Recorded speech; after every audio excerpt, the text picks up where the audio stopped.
Well, folks, welcome back to Indaba Africa. This is Chris coming to you live from central Pennsylvania, where it appears I can't see my healthcare provider because I traveled outside the state in the last 10 days. Shock and terror. We'll talk about that more on the Night Owls edition and the feckless healthcare system and the political hysteria associated with the Wuhan coronavirus COVID-19 later today on Stray Voltage Night Owls edition. But thank you for tuning in today. Very excited. We have a guest today who many of you know, but those outside South Africa may not be familiar with him. We're going to learn a bit about him and his organization, what it is they do, and talking about some recent events in South Africa, particularly about the Brackenfell incident that took place with the, as I described them, the intimidation rally that took place by the economic freedom fighters in Brackenfell in the Western Cape just a couple of days ago. So we'll talk about that with him. And my guest today is General Izak van Zyl. Let me welcome him into the stream right now. General Zyl, welcome to the stream. How are you today? Hoe gaan dit? It's gone good with you. Thank you, Chris, and to all the listeners, thank you very much for allowing me on the show. And I'll be happy to ask any questions and have a few discussions with you. Absolutely, looking forward to it. I've never had you on the program before, and people have been asking me a lot about you coming to the program, but you're frequently on. Scott Balson from Loving Life has you on as a frequent guest, and so a lot of people get a chance to see you on Scott's channel. But I understood that you were keen to come on here, and so I'm happy to have you on. So welcome to the channel. We're excited to have you here, and for folks, especially around the world and outside South Africa, to learn a little bit more about yourself and about Boerlegioen. So Boerlegioen, as you and I were talking before the stream started, to people not familiar with it, it sounds like some sort of army, but it's not an army. Can you tell us a little bit about what Boerlegioen really is? Chris, yeah, you can compare it with the army, but more like the Salvation Army. What we okay, that's good. I like that. Yeah, what we are preparing for is to be prepared in your place where you are staying, your historic town, to be prepared for any occurrence that might happen. We are all seeing what is happening with the EFF, what they are driving. We know who are the drivers behind the EFF and why they are driving towards a certain goal, and that is to destroy infrastructure, that is to make this country ungovernable in order to take from the rich, what they call the rich, and to put it into the hands of the masses. So that is the long and the short in a nutshell, the goal of the EFF. We identified them as the main role players back in 2009. And I started with a program we called Alarm, where we started to communicate information relating to these hostile organizations who are part of lots of groups, and you can include the ANC there as well, who are driving a national democratic revolution in order to take from the white people who they say historically stole from them. That include land, that include position, that include everything that is linked to the economy of the land. So yeah, and we said we have to take a stand at some point where we say that we are not unwilling to share. And we are not unwilling to provide jobs as far as we can. But we are not willing to give away what we built up for generations. So yeah, what we are preparing for is a situation of total anarchy, not to win a war, but to survive at the end of the day. If you look at the Suidlanders plan, they want to withdraw to a certain place. We say no.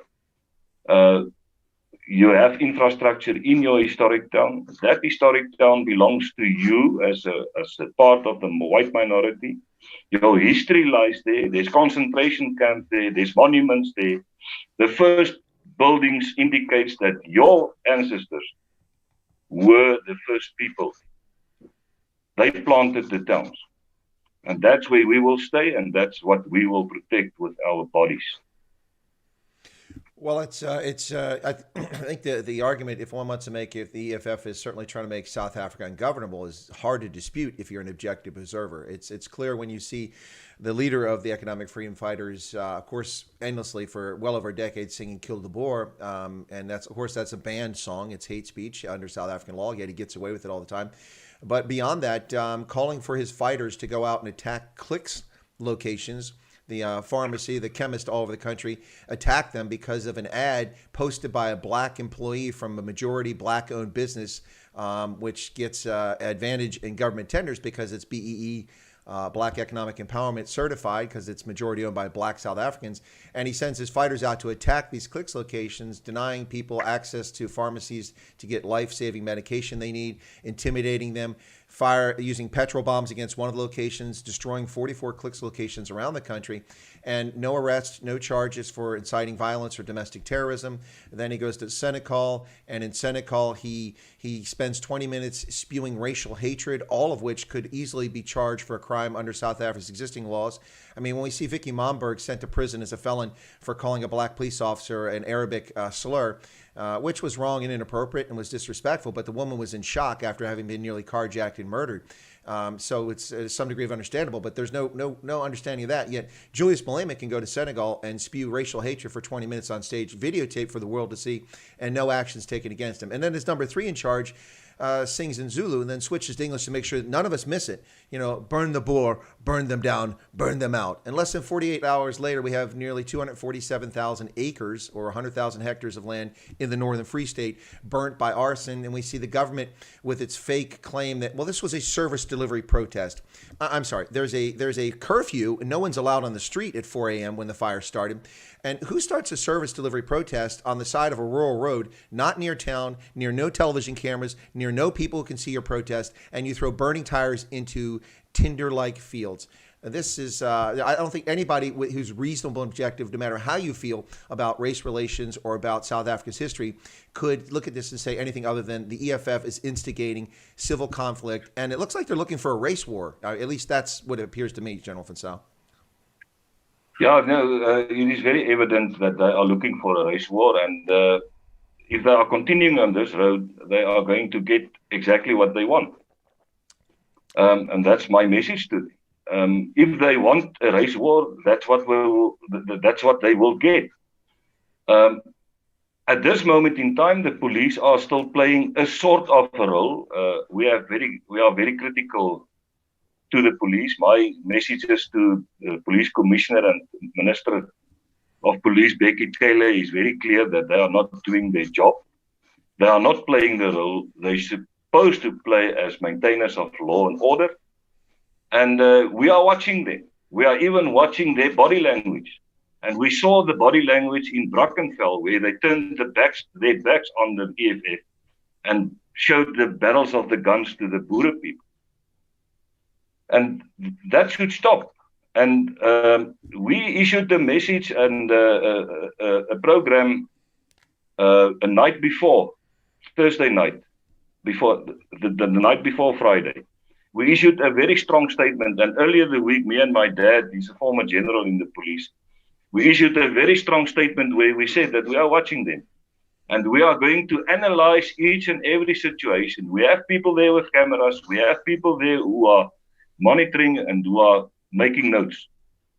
And we are going to bash them in public if they are not going to be apolitical, objective, maintaining law and order. And luckily what we saw on Friday is a total different story from Brackenfell 1, where the police actually acted against the perpetrators and treated them like criminals for what they are. They are criminals. They are a bunch of criminals who had no interest in Brackenfell.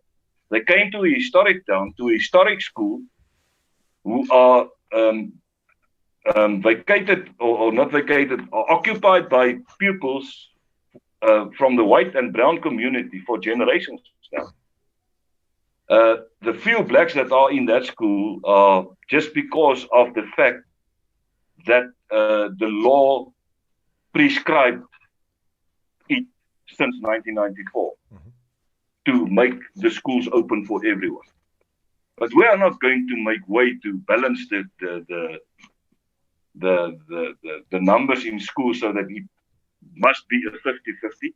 Why must we shift people who are living around Brackenfell to go to another schools, for instance? And that counts for all the old Model C schools, the historic white Afrikaans schools in South Africa. Mm-hmm. And I think the message was very, very clear on Friday. And according to my observation and according to what I observed, the EFF got the blood nose on Friday.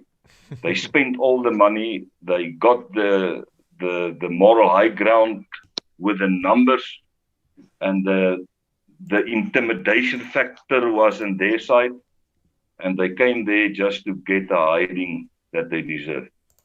And I want to see that the police will do their job in the future as well, and to prevent this country to fall into a state of total anarchy, because they, the police, are the thin blue line, who at this stage a fading line.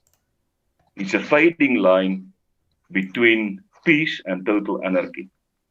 And if we are going to head for a state of total anarchy, that thin blue line will diminish, and then we are going to have a situation where you get the different clans standing opposite each other, what we call the clash of the clans. And that we don't want. We don't want that. So for as long as the police are there and we can motivate them and we can advise them and we can support them where we can and push them in front to do the job they are paid for, we will do that. Exactly that.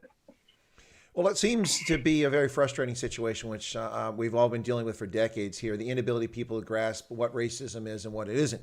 And racism is really about one group thinks that one race is better than another and then takes action on it and somehow is superior in some fashion. And that's exactly what the black supremacists and the EFF are doing. They're racist. Their conduct is racist and their behavior is racist. And I was looking at Al Jazeera, not the most reliable source, but for Africa, they generally do decent reporting, but not in this case. So Al Jazeera has a photograph of people fleeing from the flashbangs that were being fired at Brackenfell. And they're still talking about a whites-only matrix dance, which is a distortion of reality, which isn't the case. And they're talking about the EFF assembled to protest against racism. No, this was an intimidation rally. And you see a guy in the photograph running down the street, Izak, carrying a golf club. If you show up to a rally, which, by the way, the judge limited to 100 participants, and they have from 10 a.m. to 12 p.m., and they were supposed to disperse. I saw at least between 3,000 to 5,000 people from the images that I saw who gathered, many of whom were carrying pungas or knob carries or golf clubs. This is not a peaceful protest. And never mind the fact that we have this hysteria over this scandemic of COVID-19. No social distancing, no mask for many of them, violating all kinds of ordinances and rules. And they show themselves what they are. Yet the international press still covers this as an anti-racism event instead of pointing out the fact that the EFF broke the law. They broke the law. They sought to intimidate people. And now we see, of course, in the Independent Online, yet another captured media in South Africa. The EFF gives Brackenfell High School a week to mete out punishment to racist staff. Now, the fact that they call the staff at Brackenfell racist simply without any evidence or without even an instant to talk about just shows their bigotry and racism. It's just it's vile and disgusting. And I don't know how people can tolerate this stuff, but it goes on every day, does it not? Yeah, I think we got used to it over the past 27 years, and I think what the good Lord intends with it, this whole exercise, is that we have to learn some patience and some, what do you call it? In Afrikaans, we call it geduld, langmoedigheid. Patience. The fruits of the Spirit. Oh, okay. We have to learn to bear the fruit of the Spirit before He will give us the authority to act against the thugs. I think the good Father is allowing all this to happen, but at a certain point in time, there will be a situation where this guy will only have one chance. and that is to pack their bags and go where they belong to. Well, Go back where they belong to, where they came from. In the chat here, Gerhard Roos says they even threatened the children of police officers that were at the event as well. That's not new. That happens here in the United States. We have these thugs, these basically brown shirt fascist stormtroopers who work for Antifa and Black Lives Matter, the black supremacy group here in the U.S., that go to these so-called demonstrations. It's really just intimidation rallies in which they try to assault, intimidate, and destroy. They threaten police officers too, and vile language. I hope your children get AIDS and die, and things like that. It's just the disgraceful conduct of these people is beyond the pale. What I want to say this, Izak, is that I was concerned about Brackenfell because the previous week, a number of parents who were rightly angry about what was happening showed up, and there were images of them attacking black EFF members. And of course, there were no images of rocks being thrown at the parents by the EFF members or in instigating the incident, but the parents losing control. That is quite understandable, eh? That is quite understandable. We can understand the frustration that the parents experience. Exactly. But my point, what I'm getting at, is that week, unfortunately, what happened is because of those images, the press did not bother to show images of EFF members bringing weapons or throwing rocks at parents. What they showed were pictures of black EFF members being beat up by whites. And of course, that's what the international media covered. And so, unfortunately, that was a propaganda victory for the EFF and for the race merchants who claim that the 4.8 million white South Africans are all racist. And so I was very concerned. So on my stream, I caution people because parents. And you know what is the funny part, Chris? What's that? That 4.8 million white South Africans is a threat to 60 million blacks. Yeah, exactly right. Especially when there's racial discrimination in employment. So they can treat us like dirt, but if we just look in their direction, that their lives feel threatened. And that you can say the same with the job environment. Yeah. Well, how the hell is a 4 million population of whites, a minority group? How can they be a threat to jobs in South Africa, taking the jobs from the black? Even if they give the jobs for all 4 million white people, it will not solve the jobless or the unemployment problem in South Africa.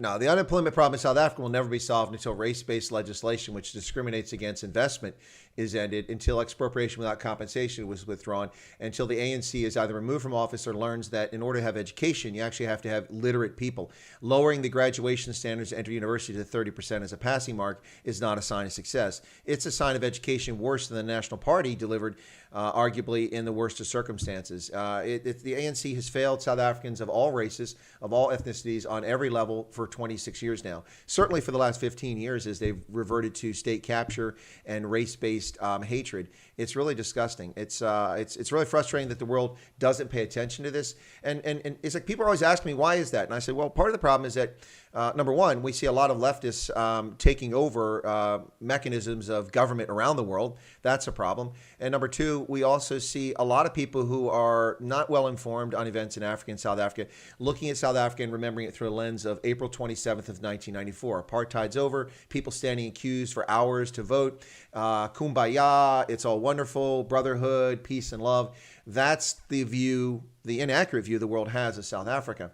And there may have been a time when such a thing was possible, but if such a thing was possible, it's certainly not the situation in South Africa today, in which the economic freedom fighters spends all its time trying to stoke racial hatred and pit black against white.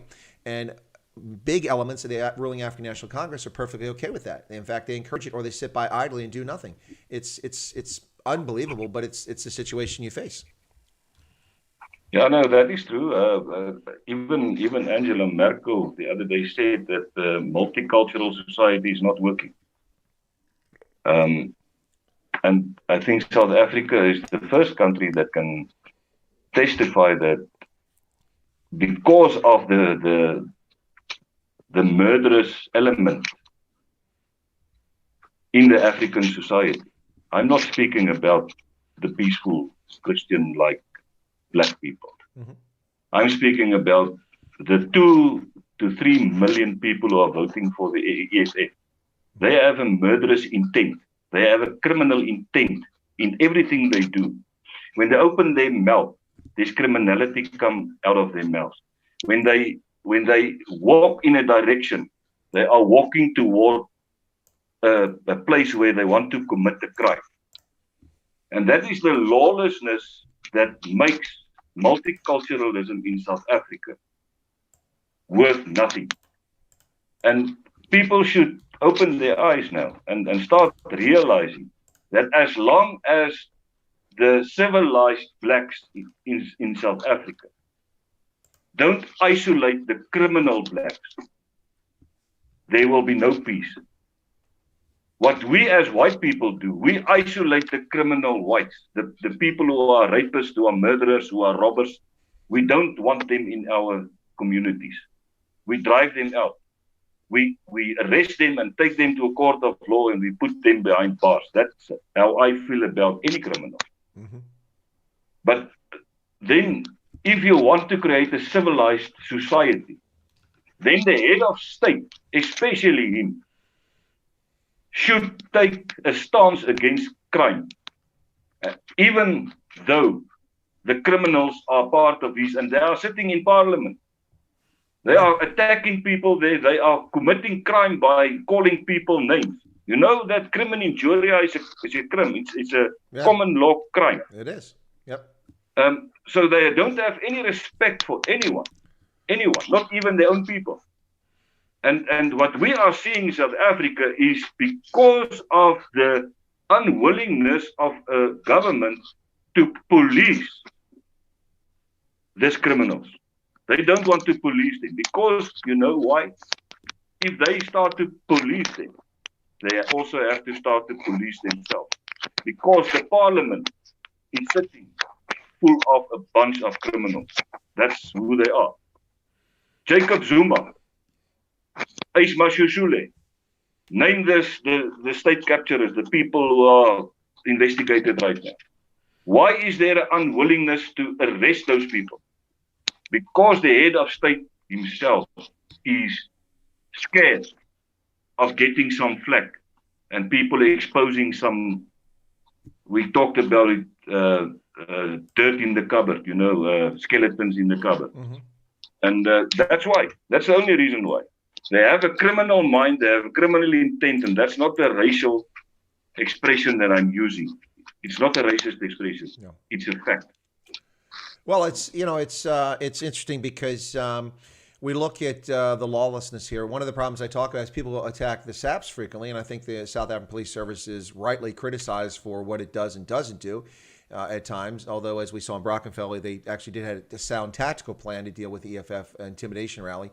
But a lot of times they simply are feckless, particularly when it comes to rural violence and farm murders. Very little accomplished by the police there, or cash in transit heist. The poor underpaid drivers are being executed with bullets to the back of their head. And they're not, I saw a recent cash in transit heist that looked like it took place in Johannesburg. I think that's where it was. And broad daylight, a bucky pulls up with 8 thugs jumping out of the back with weapons. They're wearing ski masks. They rush to the back of the vehicle as the guy comes out, and he goes past the concrete bollards there because the vehicle can't get close to the building. He has them. He just drops it. He doesn't put any resistance. A white guy. He backs up. What do you call this type of crime in the Middle East? Here we call that armored car robbery, but it's not common here. It's pretty infrequent, only in major cities. But but if you should see that sort of crime, what would you call it in America? Well, here would people say armored car robbery, but I mean it's a cash in transit. That's what folks say in South Africa. But that's actually terrorist attack. Oh, you asked me if it's terrorism? Yeah. Well, certainly there's a fair argument to be made there about terrorism, but in this case, this is the kind of crime it is. So the gentleman offers no resistance. He doesn't look at anybody. They're all wearing masks, so he can't identify any of the robbers. There's 7 of them. They rob the vehicle. One of them has a handgun. He pushes the guy forward, pushes him to his knees, bends down, and executes him with a bullet in the back of the head. For what? Why did you just murder that man? That's terrorism. That's and also the fact that's pure terrorism. The guy that was arrested, Pinar, in Senekal. Yes. He was one of a group of guys who overturned the police van. Okay? Yep. Now he's standing trial, walking the risk to be held without a trial, with detention? What do you call it? Detention? In detention with for an unlimited time. Yeah. An A normal crime, uncertain when they period. detain you, when they detain you as a suspect, they can hold you in the police cell for 48 hours Right. without going to court. That guy, because there's a charge of terrorism act to the docket, he can be held for unlimited time. And what he was doing related to terrorism, Nothing. other than what the CIT robbers are doing? And Well, I never saw the charge sheets of that CIT robbers that terrorism was one of the charges added to that doc. Well, you talk about this. So as I understand, he did get bail on the second application, so he's currently out right now. But your point is valid. That's a charge that they can deny just based on the seriousness of it. But he was also charged with attempted murder. I saw the video footage. The attempted murder was a police officer who pushed at him and he slapped her arm down. If you're so fragile, I mean, a mosquito, that would be attempted murder. But a human being, a Homo sapien, that's not attempted murder. The charges were ludicrous. Also that day, since we're talking about let's jump forward. That's the 6th of October. The 16th of October, we see Julius Malema, an opposition political party leader from a domestic terrorist group, which is pretending to be a political party, arrives with a 26 police car escort. The Minister of Police flies in by helicopter to attend a hearing for charges against 2 suspected murderers. Why is Julius Malema feted like a head of state with a blue car escort of 26 folks, and then sits in the courtroom for the hearing? Julius Malema has no standing. He's not a member of the Community in Senegal. He's not an aggrieved party. He was not affected by this. He has no business sitting in that courtroom and should have been removed. But not only is he sitting in the courtroom, but he's sitting next to his gangster buddy, Bekele. They're sitting right next to each other. Yeah. So that tells you all you need to do. That is the photograph that I will share into perpetuity about the collusion between the domestic terrorist behavior of the EFF and the police minister. You know what bothers me the most of this whole scenario that played out in Senegal is that there was at least 5 to 7, if I can quickly count, Boer leaders, Afrikaner leaders who were representing big organizations. And I'm speaking of people who are representing 100,000 people, 300,000 people, sure, 10,000 people, 20,000 people. Of big organization. They are Boer leaders who are there to sympathize with the Horner family and to show their protest against the way he was murdered, and to come and show that their remorse and their disgrace about the situation in South Africa. None of those leaders were allowed near the court. None of them. I was on my way from the outskirts of Senegal to walk towards the court. It's about 2 to 3 kilometers. And we were stopped at the entrance of the town by the police. What they should have done is to escort us through the mad hordes of the red overalls and see to it that we are kept safe. If they could escort Malema with 26 vehicles, they could have escorted us to safety. And that was my biggest how do you call it? Dit was my grootste punt van protest when that situation occurred there. And they are looking for trouble. The South African Police Service and the government of South Africa are looking for trouble if they are continuing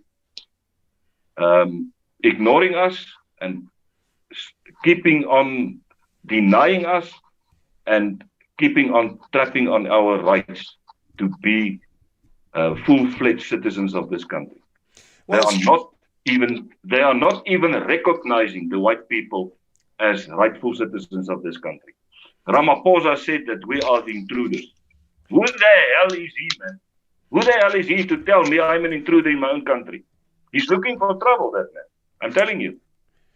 Well, the problem with that narrative is that I'm a historian and I know better than the EFF and than the Cyril Ramaphosa. I always get a kick, and this is a narrative I've kept with Zimbabwe for the last 30 years. Every time that Mugabe and ZANU-PF would say, one settler, one bullet, I would say, well, you're going to have to hand out a lot of ammunition because you need about 15 million bullets. And Zimbabweans would stare at me like, what do you mean? Well, I mean, all of you Bantu are colonists. You're settlers. You came from Cameroon. You came down the Rift Valley. You invaded this area and you displaced the Khoi and San. No, we didn't. Well, then why are there San rock paintings that are 50,000 years old in Mashoda land and in Ndebele land? So clearly you're lying. And then the Bantu arrived in what is today South Africa about 1,600 years ago. So it was fascinating to watch an illiterate buffoon of an African National Congress member of parliament stand up and say, they took our dignity, they took our land when Jan van Riebeeck came here 2,000 years ago. I'm not particularly good at maths, Izak, myself, but 2,000 years ago, last time I checked, Jan van Riebeeck set up a station in the Western Cape, the Cape of Good Hope, in 1652, which is 348 years ago, something like that. So yeah, that's a little bit of math trouble there. And by the way, 2,000 years ago, your ancestors weren't even here either. Not a single, not a single. That guy got lost between Jesus Christ and Jan van Riebeeck. I think to him, Jesus Christ and Jan van Riebeeck look similar. No, it was a woman. It was a woman. So she was completely lost. One of the typical ANC, the ANC says they're so egalitarian because they have so many female members of parliament. But my question is, how many of them are competent? I don't care that they're women. I care that they're competent. Folks, you're listening to Indaba Africa. You're listening to Chris Wyatt Africa here on the Indaba Africa channel. My special featured guest today is Izak van Zyl from Boerlegioen, a general with Boerlegioen. We've touched a little bit about what that is, and there's a lot of questions and comments coming in here, Izak. So I'm going to get to a few of them. I can't get to all of them, but I'm going to ask a few of them here. Some of them a little pointy, so I'll try to get to those as well. But so that we have a clear distinction that people understand. Your organization, let me put it in my terms, and you tell me what I get wrong, okay? From what I understand, and I may have this entirely wrong, is your organization is a self-defense organization that is set up to help provide early warning and to organize people so that if something catastrophic happens, you aren't simply sitting there becoming victims of it. Did I get it right, or have I missed something? Yeah, I think you get it. You got it right, Chris. I just want to add on that, and that is that we are creating ability from civil society to be a civilian force, to create civilian forces within your towns and your cities and your rural areas, which can do precisely the job that the South African police can do. We are consisting of mostly military and police veterans, who served pre-1994 and even after 1994. And we are trying to create the ability amongst our young people to get them trained, young men and young women.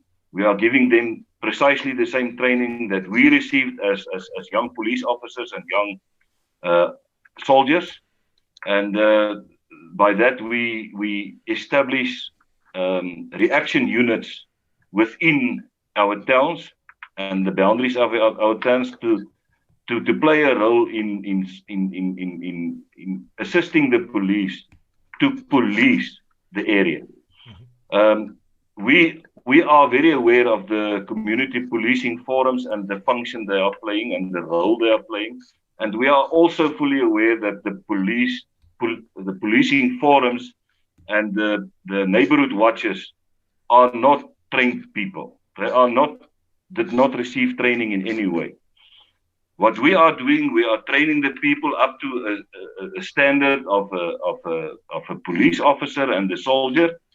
We are giving the necessary knowledge about the laws, the Criminal and Procedure Act, the powers of a civilian when you arrest a person, the powers of a civilian when you search a person and the premises.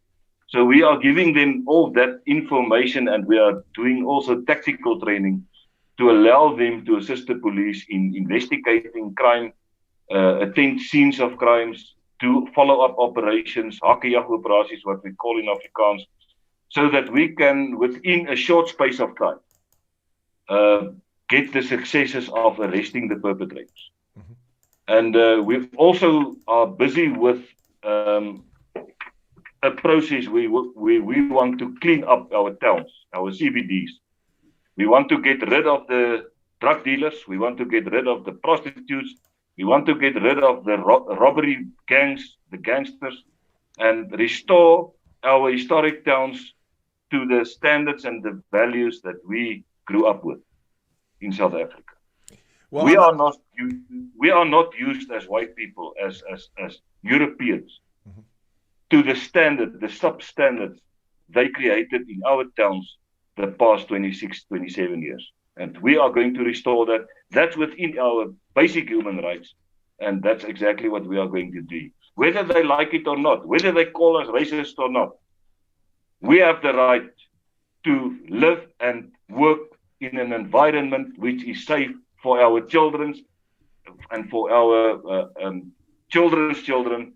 And I will shout this message in every ear that don't want to hear until they hear. Yeah, the irony with this is that you get these race merchants like the economic freedom fighters who use the flimsy excuse that they went to Senate Hall on the 16th of October because they are going to protect state property. We are there to protect state property. Of course, they go there and they destroy state property by tearing down road signs, smashing rubbish bins made out of concrete. That took quite an effort. They are a laughable bunch of clowns. They are indeed, and now that's my lemma. One moment thing that the poor people attending Senekal 1 even held a threat for the police, and that the police cannot help themselves. He must be mad, man. No, he's not mad. He's a loser. He's a political. He's a lunatic. He's a political opportunist. That guy. No, I think he's a political opportunist who sees, just like when he was in the ANC Youth League. He saw an opening when Jacob Zuma started to be exposed as a state capture corrupt official that he was, and he saw it as an opportunity to build a political constituency, which is what he did. And to provoke the white people. That's the only reason he was there. Was to provoke the white people. Well, that's certainly part of. That's the only reason he was in Brackenfell, is to provoke the white people. Oh, in Brackenfell, No, in Brackenfell, absolutely, yeah. No, and that's what I warn people. So I warn my viewers because a lot of people are, and I think I probably lost some viewers, but that's too bad if people want to leave. I'm just offering advice. It's not like I'm a guy that just rolled off the back of a turnip truck. I actually spent 36 and a half years in uniform and have been involved in this sort of events around the world. And I warned people, I said, parents should not be rocking up there at Brackenfell emotionally charged because you're going to put yourself at risk. I mean, look at this. Yeah, you saw this. 3,000 to 5,000 armed, not all of them armed, but plenty of them armed, mass of people. People could have been killed. Lots of people, horrific damage. And so the good news is, I understand, is that your organization, now if I falsely attribute this, correct me please, but your organization stayed at a distance away from the school, but not too far to react if necessary. You were there, and you also, I've been told by a couple different sources that there were a number of hotheads amongst the parents, and even perhaps a few in your group, and that your group kept them at a distance and kept them calmed down so they didn't engage, which in the end was a very successful result because the EFF exposed themselves for what they are. Nobody was killed. You know, these parents were arguing with me in my videos about Brackenfell. Well, we must draw a line in the sand. We must do something. I said, well, what's your plan? What's your ingress? What's your egress routes? Where are your aid stations? What medic kit bags do you have? What communications methods? Are you on brick radios? Are you on mobile phones? Are you on tactical radios? What will you do? Do you have armored vehicles to get people out of there? They had no plan, and they just want to rush in. And it sounds to me like your organization, again, if I'm wrong, correct me, sounds like your organization is more interested in training people and having plans to deal with just such contingencies so that people don't just rush in and get slaughtered. You see, what we are promoting is that the police do their job. We will be the second line of defense. Okay. That is our whole aim, and that is what we are training our people to be. What happened in Senekal is that we held a recce the whole week there, and we attended all the meetings of the police, and the police even appointed the Boerlegioen commander there as the commander of the civilian forces who will be deployed there. And that was forces consisting out of several organizations, self-defense organizations. There was about 1,200 armed men on the outskirts of Senekal who were ready, who stood ready for any occurrence, and who could help whenever necessary. The same was at Brackenfell. The trained people were out on the outskirts of the protest action, on the outskirts in the neighborhoods, at the school, at the hospitals. They were patrolling the area with the gas. They were gathering information. They gave information through to our people. And the commander of the Boerlegioen was tasked with one specific task, and he was to get all the civilian people attending the protest action, to brief them properly and to get them under command and control. Because it's very, very important in such a situation that you keep the loose cannons under control. Yeah. And that is what my message to the government for the past 3 years already. I want the government. There will come a time and date where we as a civil defense organization will not be able to contain the civilian people, especially the young Afrikaner boys. And I'm speaking about men between 18 and 40. Yeah, the question is it is the most dangerous age where people don't want to be controlled. They want to do their own thing. And even if they go to the length of getting into acts of terrorism, they will do that in order to make a point or to prove something. And it's getting more and more difficult to contain those people under command and control and to put them behind the police. These young men want action. They want towns to be cleaned up. And they want the EFF out of the way. And if those young men are going to be set loose on the EFF, blood is going to flow, I'm telling you. You were getting a lot clicking on your side. The chat was interesting for a while there, but then it got kind of boring in the chat conversation here where people started discussing who's an African, who's not an African. And now a couple of people are saying things kind of calling for violence. Let's not put that in the chat. You're going to get deleted by the moderators if you're calling for that. But let me get back to some of the earlier questions I had here, which were very interesting. One of which was from Cato. And Cato said, could you explain the difference between the Commando Corps and Boerlegioen? Is there sufficient common ground to unify the command structures of the two organizations? What is the other organization? Commando Corps. Commando Corps. Okay, now the structures are more or less the same. I think the only difference between the Commando Corps and the Boerlegioen is that the Commando Corps are making use of former veterans. They are forming commandos and they have training programs, but and their focus are mostly in the rural areas, according to my information. But we are focusing more on urban areas, and we want to establish street platoons and want to get schools involved. We want to introduce the former cadets and getting people to drill and exercise and getting into training programs. And what we want to see in the near future is that we get people, the young boys, who are taking after matric the gap year, before they go to university or they start formal work. We want to grasp that, guys, and get them trained. And they, when we do that, we want to get them involved in our active structures. And we are also looking into the possibility of forming security companies in towns where we can, according to the CIRA laws and the security laws and regulations, also place people and pay them a salary. Because up to now we are making use of volunteers, and I know what it takes from a person to go in and out every night, do patrols, visit scenes of crimes, visit farmers at farms and not getting paid or some form of compensation for it. Well, based on your language and terminology, it sounds as though you have a background in the police service. Were you in the police or the military or both? Oh, I went to the police college, South African Police College, in 1986, and I became a commissioned officer lieutenant in 1993, and I was promoted until the rank of Lieutenant Colonel in the South African Police Service at that stage, and I acted as the head of communications, which was a brigadier's post, for longer than a year. And after that, I resigned because of the political influences that came into the police, started to negatively influence the management of the police up to the point with what we see now in the South African police, where there's no objectivity. They are driving a political force rather than a police force.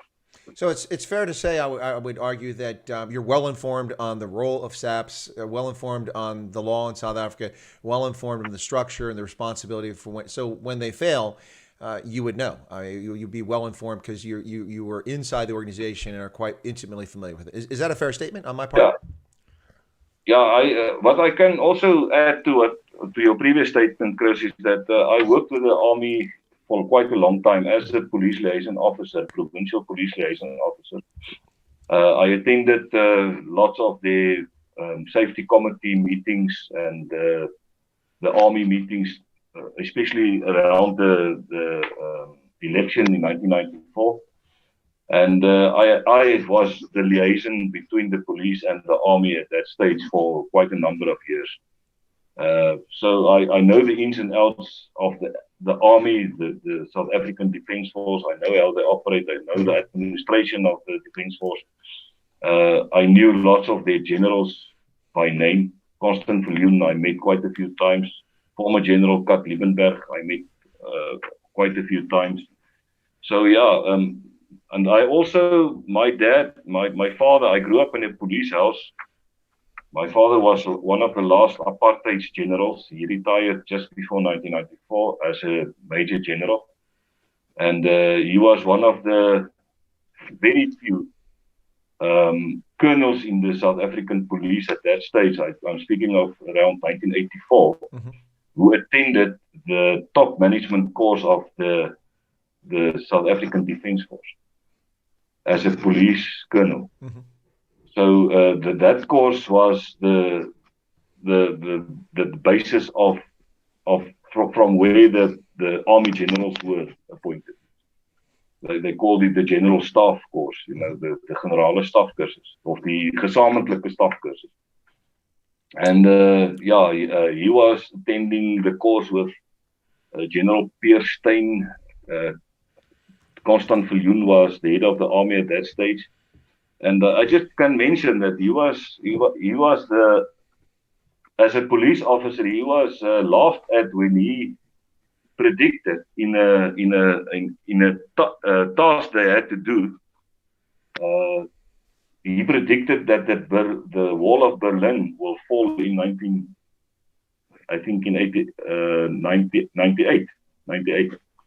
So he was close. He was close. Yeah, so they laughed at him, and after the wall has fallen, Kat Liebenberg called my dad, and he said to him, we laughed at you at that stage, and you predicted that. So yeah, that's interesting. That was quite an interesting fact that he mentioned to me. Well, look, I have to say this: I followed you a bit, watch you occasionally on Scott Bolson's Loving Life channel, and some of the times you've spoken there, and I saw they were raising money, and I don't mean to get too personal, but a reason I mention this is you look good, you look healthy, you look like you're doing fine, but I saw that you had some medical issues and needed surgery. Is that true? Were you ailing, and now you're all better? You're looking pretty good. Yeah, no, I feel good. I have sometimes I stand up in the morning and I can just go on my knees and say thank you for the period it took me to get up again. I had a 7-vat, what do you call it, a 7-vat hartomleiding bypass. Yeah, bypass. And my heart is jumping like an 18-year-old. I told someone the other day, my wife is now scared of me, and she's 11 years younger than me.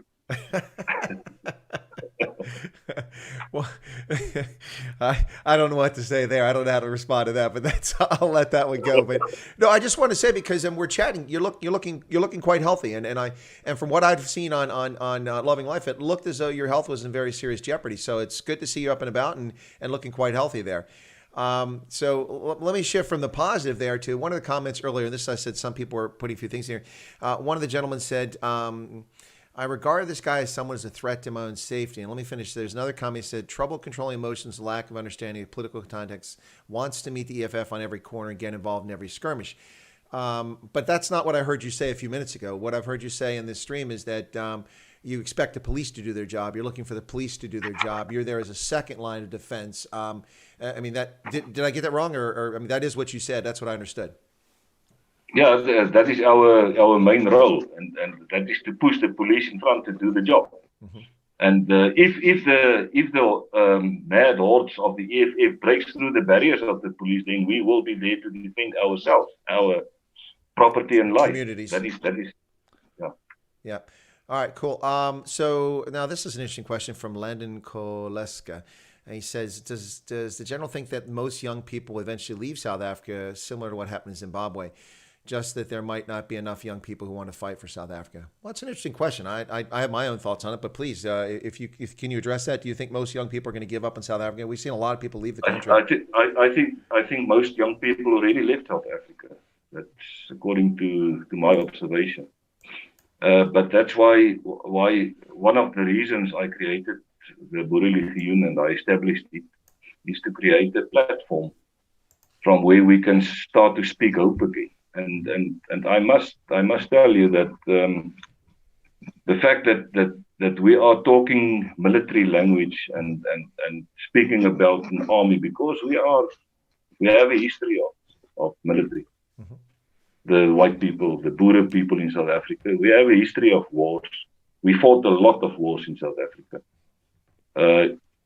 Many of our soldiers joined in the World War II and World War I and got medals there. They got decorations.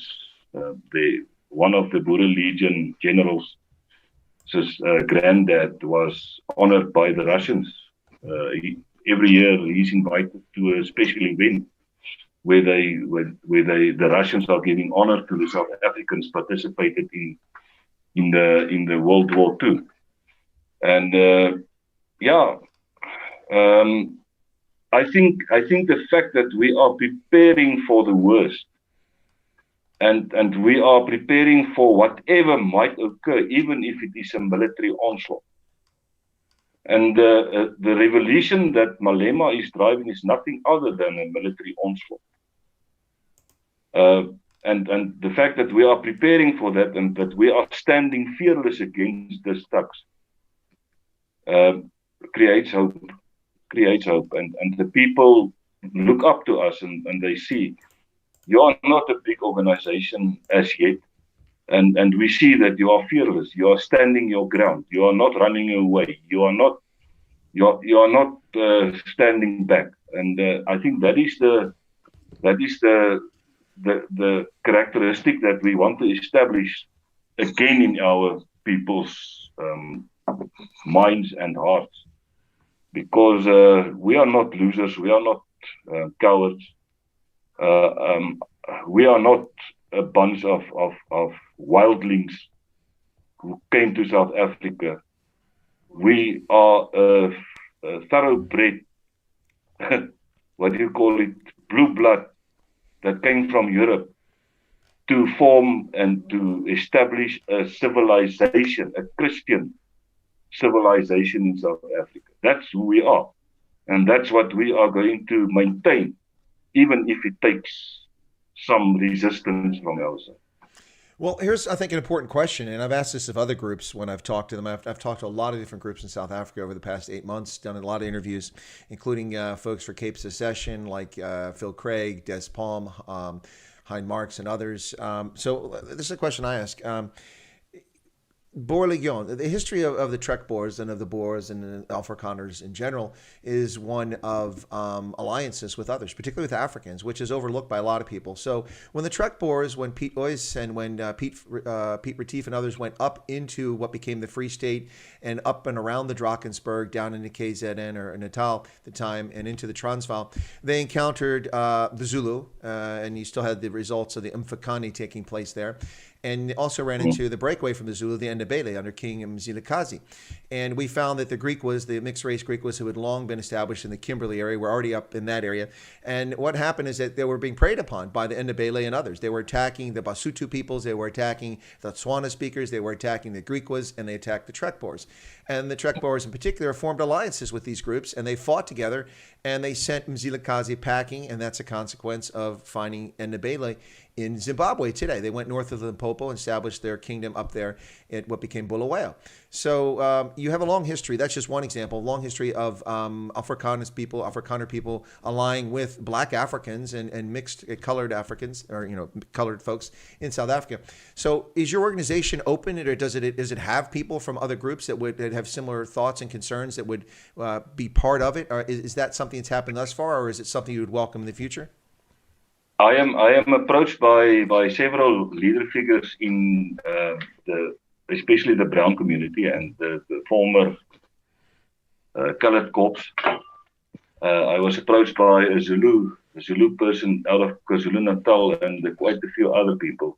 They want to join the Boerlegioen. Mm-hmm. And my message to them was, if you feel the same like us, you are sharing the same vision as the Boerlegioen, and you are cherishing your own culture and your own language as important, then I should suggest that you form a Zulu Legion or a Colored Legion or a Khoi Legion, and then we as generals of the different legions can join forces against this criminal government or the criminals running this country at this moment.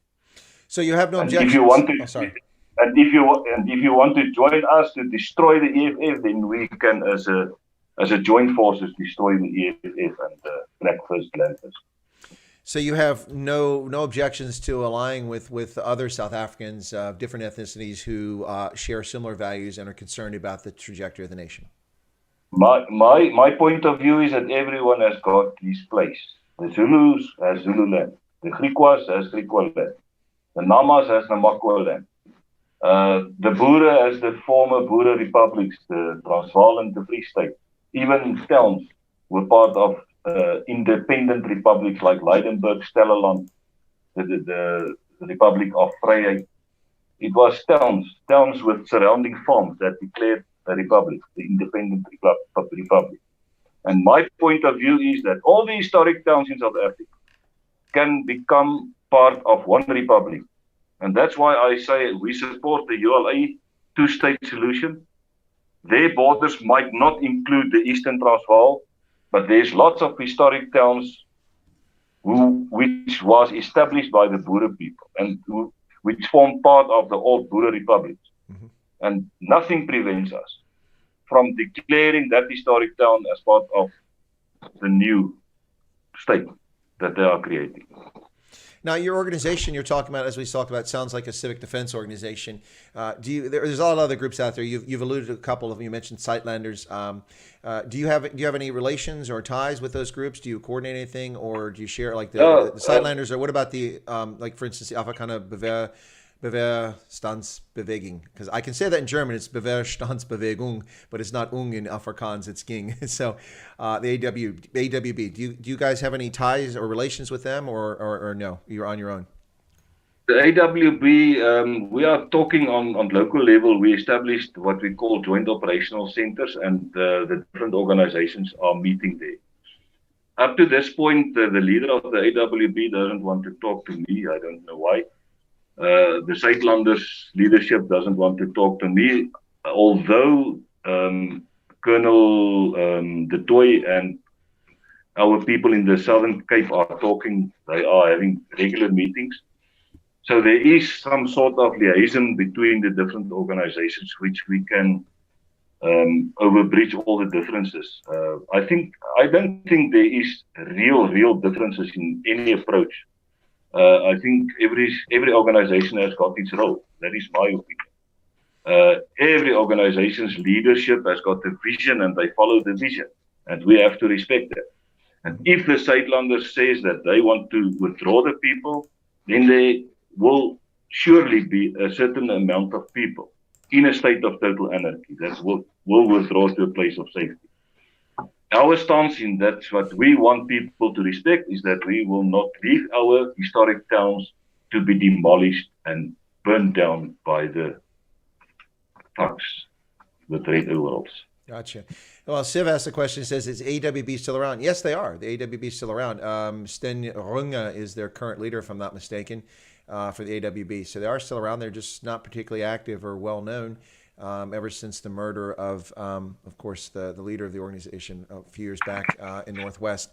They have been less on the scene. But let me see. There was there's a question or comment here. This was from Mokopa. Mokopa said, war in South Africa will throw the entire southern half of Africa into chaotic hell for the next 2 decades. Well, I can't disagree with that. The reality is that Namibia, Botswana, Lesotho, Swaziland are really just extensions of South Africa's economy. So if you have a civil war in South Africa, you're going to disrupt everything in those countries at a minimum. They trade with their neighbors. Zimbabwe used to be part of that link, but Zimbabwe is so broken now that its economic activity is almost non-existent, that the impact couldn't have much more of a negative impact on Zimbabwe than it currently has. Otherwise, it would be worse too. And it goes beyond that. Even countries that are not directly adjacent to South Africa, like Malawi, have a major dependence on South Africa and of course, Mozambique as well. So yeah, I agree with that. A civil conflict in South Africa would be disastrous for the entire region, and it could last for a very long time. Let's hope it never comes to that. So, what are your thoughts for the future? Are you hopeful that the world will wake up, or that at least South Africans will wake up to the EFF and its race baiting and its efforts for race war, and the fact that the ANC picks and chooses when it's going to have the police do their job and when they don't do their job? Yeah, Chris. What I envisage is that that the more the threat is growing and becoming a big monster, the more the people will awaken towards the threat, and they will start to get active involved in military training and preparedness. What I always say to the people, it took Egypt in the Yom Kippur War in 1967 13 years to prepare for that war, to get themselves ready into structures, into a military mode.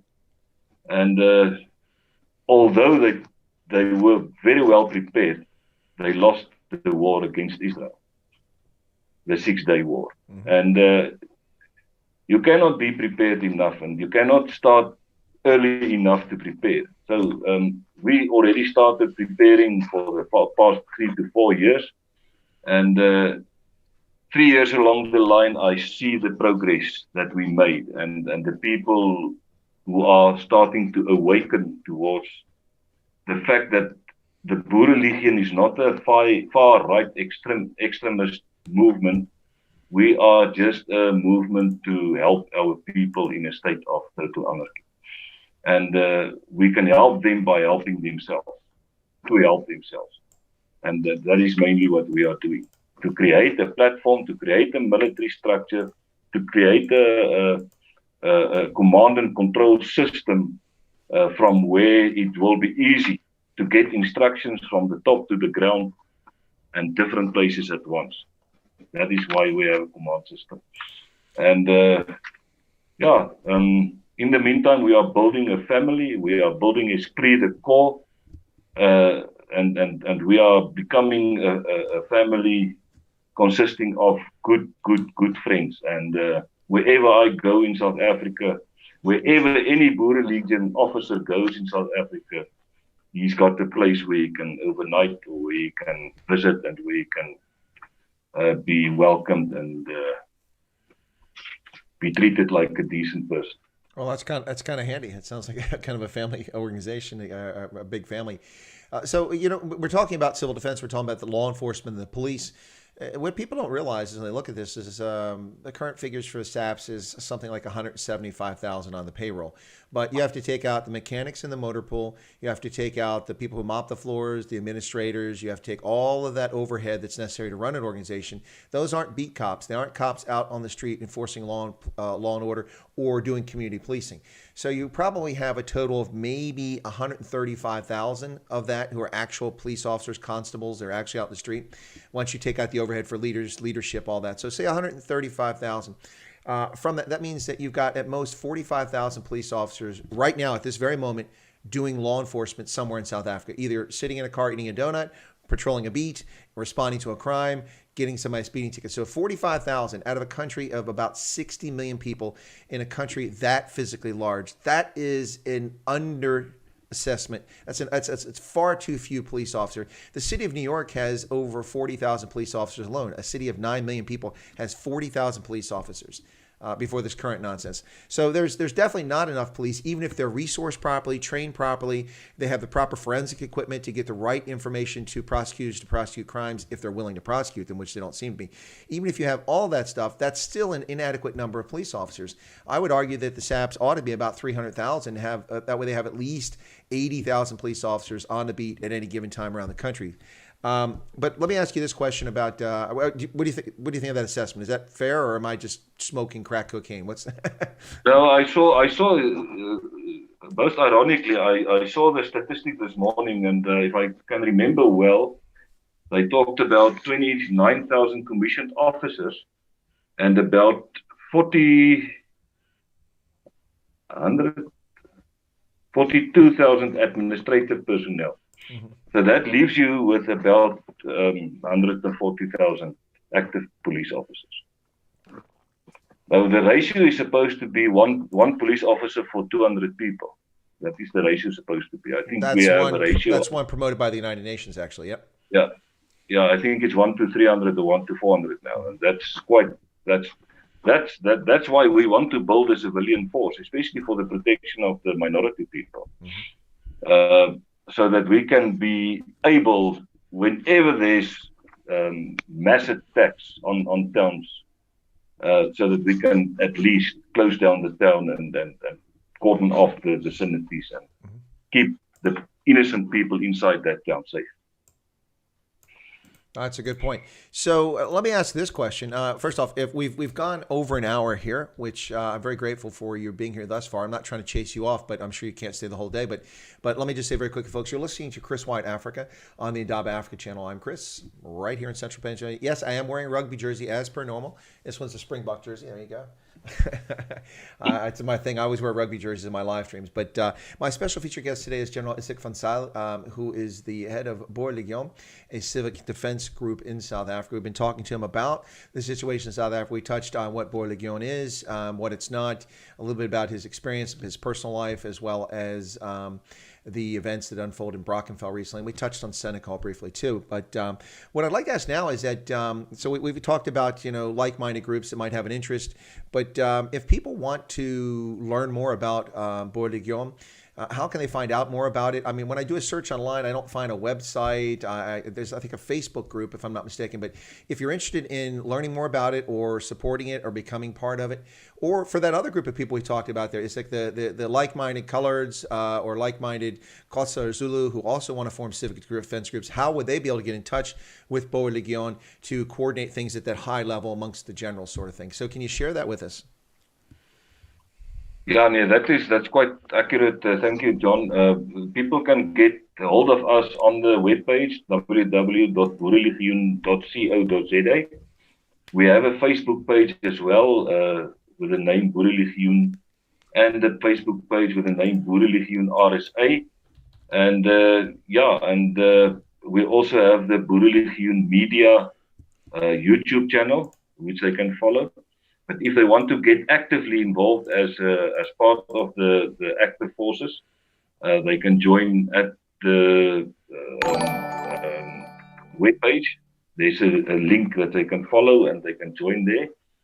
They will be contacted within a day or two to be placed on a group and to get pulled into the command structure of the Boerlegioen. All right. I've just put the link up there, so if anybody is interested in it, they can take a look at it. And by the way, folks, if you're new to Chris Wyatt Africa, this is your first time tuning in because you heard that Izak van Zyl is here. Well, welcome to you. We're happy to have you here. I hope you found the content interesting thus far and compelling. And if you're not a subscriber, hey, take a second, smash the subscription button right down there. My program is based in the United States, and we focus on Africa, but we have a strong focus in South Africa where I have a special affinity with the Afrikaans-speaking community, the Tswana-speaking community, and the Basotho communities in South Africa. So we really try to promote genuine news on South Africa, and that's why we have General Izak van Zyl on the channel today to talk about Boerlegioen. Boerlegioen. So I have a question for you very quickly there. The logo you guys have is a pretty interesting one. It looks to be like a gentleman kneeled in prayer with a wreath around him. Can you tell me a little bit about that patch? It's interesting. Yeah, I know, I knew when I started the Boerlegioen, and that was after a vision I got in a dream during 2009. That is 7 years before I started the Boerlegioen. Mm-hmm. Where I stood before this sea of people that was devastated. They were like an army that came from war, but they lost the war. And the voice behind me just told me, talk to the people, talk to the people. And I started to talk to the people, and long afterwards, I realized, why did the voice tell me to talk to the people? That is to change them. And the only way that we can change people from a devastated nation to a progressive nation and to a winning nation is to start to talk sense and to start to talk faith and to go on our knees. And that's where the symbol came from. We call it the boer op sy knieë.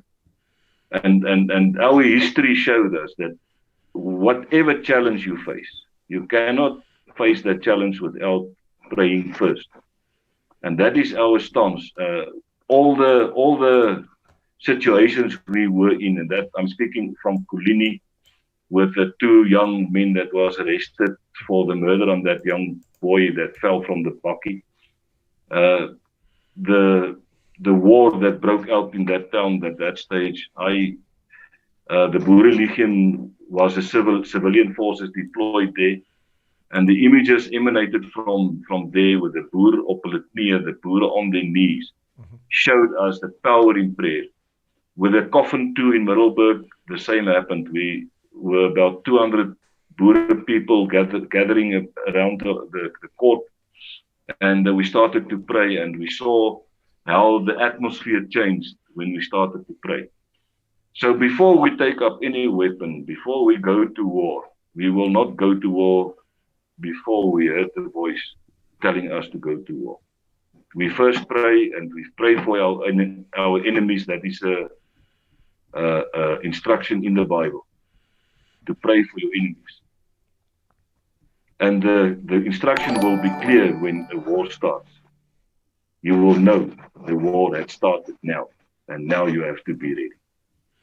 And for me to prepare for war is to enjoy peace. Mm-hmm. That's also a Bible principle. If you want to have peace in your country, prepare for war. And to become a strong force. Don't let the majority bully you out of your towns. It's not necessary. On your knees in faith, you can become a strong force on the right side of the law. You can face these criminals, because they are nothing else. They are just a bunch of criminals. And we can face them, and we can destroy them if they want to take us and to kill us and to demolish our infrastructure. Well, I think that's well stated. And I've long been of the opinion that the best defense is deterrence. And deterrence is only effective if you're prepared, you're trained, you rehearse, and you're equipped, and you have structures in place. That's it. Yeah. Training. Yeah. We trained for 5 to 6 years as when I was operational police officer, mm-hmm. for 2 or 3 incidents. Yep. No, because what happens is, someone earlier, I have a super chat deal with you in just a moment, but someone earlier made a point about, when I was talking about Brackenfell, when I was asking questions about ingress, egress, aid stations, CASEVAC, all that stuff, they said, what about buckies? Can't they be used? Yeah, they can be used, but you can't just oh my gosh, 10 people wounded. Can we find a truck and stick them in the truck? No. That's chaos. That gets people killed in so many ways. If you have buckies as and I'll give you an example here. When the United States sent Special Operations Forces to Bor in South Sudan in December of 2013, I was in Uganda, stationed at our embassy there. And what happens, they did a non-combat and evacuation operation. As the 3 Osprey, those are the tilt wing, the ones are like planes, and they come up like a helicopter. As they came in as a plane would on approach to the airport, they were fired upon by both warring sides for both the government and the rebels. And all three of the lead aircraft were damaged by anti-aircraft fire, small arms fire, and they limped back to Uganda and landed. And before they landed, I requested ambulances because I was in constant contact with the crew in the air coming back from Sudan, also with our headquarters in Germany at Africa Command and the folks in Djibouti. And we're coordinating on my mobile phones, driving to the airport, which is a 45-minute drive. I was already on my way when I got word that they'd been shot. And on my way, I dropped one phone, called the Ministry of Health, and asked for ambulances to move them. And of course, they never showed up. So I had a backup plan. We have non-tactical vehicles, which are basically like a combi, and you can take the seats out the back. We had like 6 of those. We had the seats taken out of the back. We were told 4 wounded were coming in, and 2 were critical. And so we had 6 of those vehicles that we could get together, assemble. My team got them ready at the airport before I even arrived. When I arrived, those vehicles were there, and the ambulances never showed up. So my point there is you have to be prepared. You have to have a plan. You can't just simply rock up and be angry about an event and expect for things to go well. That's when people get killed needlessly and horrific damage is done. So that's what I'm talking about, preparedness and deterrence. And it sounds like you and I are drinking the same cup of coffee there. Yeah, and use what you have. So Yanni van Veld gave a super chat and he said, thanks for the interview, Chris. General van Zyl is not the bad person the media makes him out to be. Good chat. Well, that's one of the reasons why I bring my guest on, is to find more about them and get the truth out there as best we can. And I think that we've had a chance to have a conversation today and learn more about you and about Boerlegioen. Before we wrap up, is there any topic you'd like to talk about? We really didn't go into great depth on Brackenfell. We talked about it, and we didn't really talk about Senegal. There was this whole brouhaha about Senegal. I didn't even bring it up. We could save that for a future discussion if you're inclined to come back on the channel. I'll say right now, unequivocally, you're welcome back as a guest if you'd like to come back on the channel, and we can discuss it a future day if you want to come back on. But is there anything you'd like to share with people about civil defense or any events in particular, or just some thoughts you'd like to leave people with before we head out of here? Chris, first of all, I just want to thank you for allowing me on your channel. I follow you quite a while now, and I know that you have also a vision to get groups together and leaderships together, and for them to work together at the end of the day.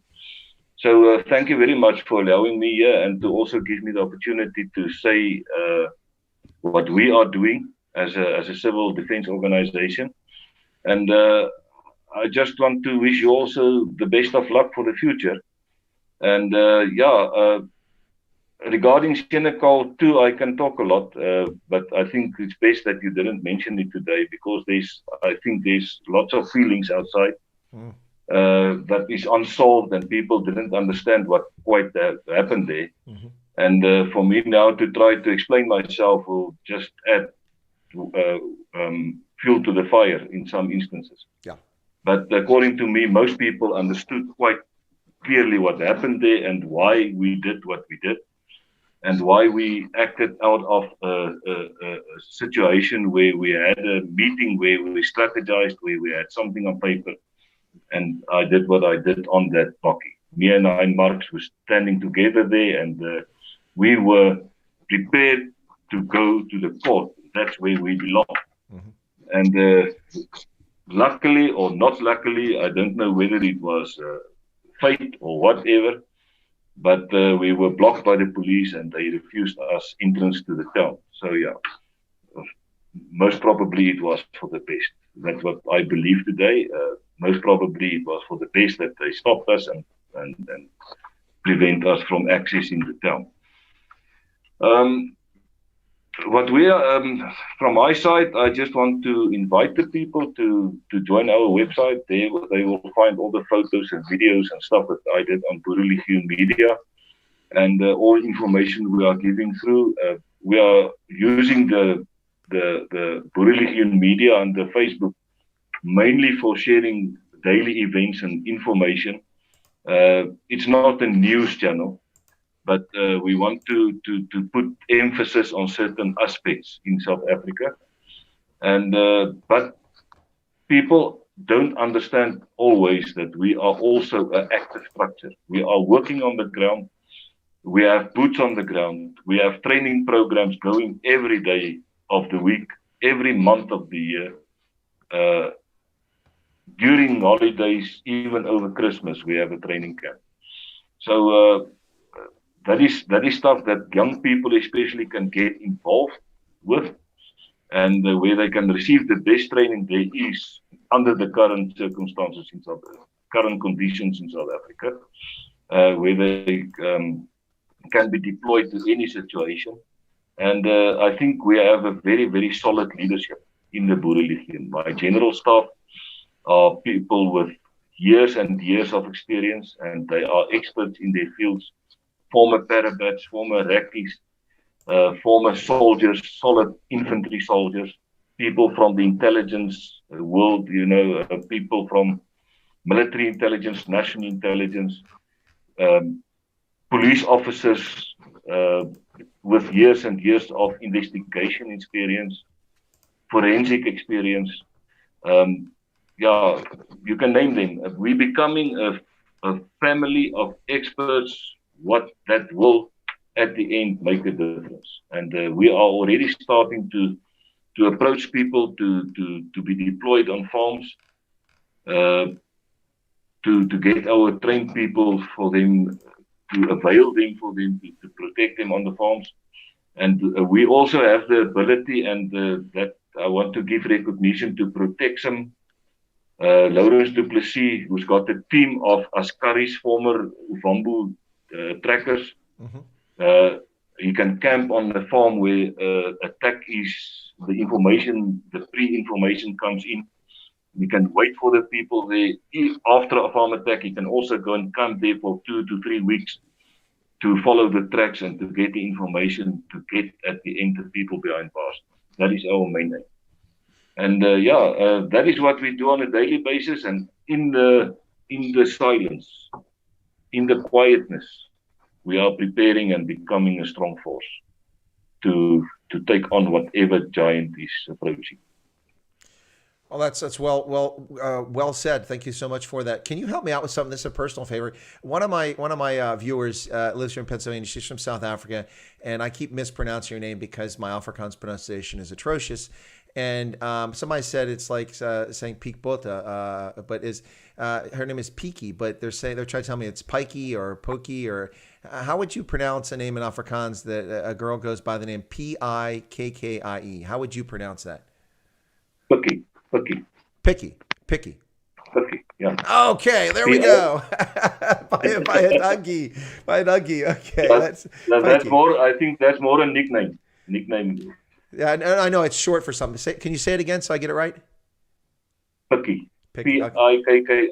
Yeah. Picky. Okay. Picky. Okay. Thank you so much for that. That's very helpful. Okay. Well, General Izak van Zyl, it's been a pleasure having you on today. Thank you so much. I really do appreciate your coming on. And I didn't know that you were a viewer, so that's interesting to know. Thank you very much for that. Hopefully, other folks affiliated with Boerlegioen are watching the program. I know some do. And we'll do our best to keep bringing unbiased, unfiltered, actual news and talk to people who are interested in South Africa. Like I said, you're welcome back on the channel, and not just about Senegal. About if you want to talk about something that's coming up, or if you want to talk about Boerlegioen, we can do that again some point. We can chat. We've got each other's contact now, and so I'm happy to do that. So thank you so much for your time today. Appreciate it. My pleasure, Chris. Thank you very much, and have a good night to you all. All right, take care. Be safe. All right. And there you go, folks. That's General Izak van Zyl right there, who's departing the screen. If he can just get it to work for him there. All of us have trouble. I know when I call in, it's difficult to get that. Let me help him out. Okay, he's found it on his own there. Well, folks, thanks for tuning in. I'm really grateful for everyone who tuned in today. We had a good-sized audience today. Hit about 400 there for a brief period of time. Thank you all so muis for that. If you didn't know anything about Izak van Zyl, I hope you learned something. And if you thought you knew everything about him and you learned something, all the better. But as Yanni van der Walt said, the press tends to misrepresent people, especially minority South Africans, in their conversations or discussions about them. So it's always good to get a chance to talk to someone and hear what they have to say. Fascinating. So my view of Boerlegioen has never been positive. It's never been negative. It was just not particularly well informed. I would say that I'm better informed now and have a better understanding of who they are and what they're looking for. But to be honest, I already had a better understanding because of Brackenfell. I've been in touch with one of the senior officers who was in Boerlegioen, and he had provided me some of the video footage, most of the video footage that I actually showed during the course of my live stream from Brackenfell just the other day, that 4-hour stream when I was up at 2 o'clock in the morning yet again. It seems to be a bit of a habit here, folks, up at 2 o'clock in the morning to broadcast the Witkois Monument, the biker rally, the car rally, the Black Monday, Yaoundé, Senegal 1, Senegal 2. Yeah, I was one of the few places on the planet that was actually live streaming the first time in Senegal, and the press didn't even show up, only SABC. But thank you so much for tuning in. I really appreciate all the support for the channel. Yanni, thank you for the super chat. For those who subscribed today, thank you for subscribing. No new members, but that's perfectly fine. No one's obliged to be a member. So, folks, I'll be back on for the Night Owls edition in a little over 2 hours, and I'm going to talk to you about my frustrations when it comes to the hysteria, the scandemic of COVID-19. I attempted to get a COVID test today. Do you think I was successful? No, I wasn't. We'll talk about this lunacy from hysterical political leaders that know nothing whatsoever about epidemiology or infectious disease, or just have this blind religious faith on non-scientific things like testing. Yes, no, testing is scientific. But folks, the moment that you walk away from the swab being jammed up into your brain and they pull it out and they put it in, the moment you walk away from there, it's invalid. You might have had it at that moment, or you might not have had it. But I walk 30 feet and pass someone in the street and they sneeze on top of me. Guess what? I just got it. So yeah, testing has a role, but this faith in testing to prevent the spread of the virus is childish, and it shows an effort to control us like serfs. Anyway, folks, thanks a lot. We'll be back on in about 2 hours, and I'll probably do a little bit of e-begging because another plumber is here to fix what's left of the mess that we had yesterday here at the location in which my toilet backed up and water flowed all over the place. The good news, it was clear water because I had been showering, and that's the water that was backed up. Anyway, folks, thanks so much to my guest, General Izak van Zyl. Thank you so much. Bye donkey. Kia la boa. Thank you so much. You've had the link there, folks, to the Boerlegioen website if you'd like to check it out. It's in English and in Afrikaans, so you're welcome to read it and learn more about them. All right, folks, that's it. We're out of here. We'll catch you in about 2 hours. Thank you so much. God bless, and have a lovely day.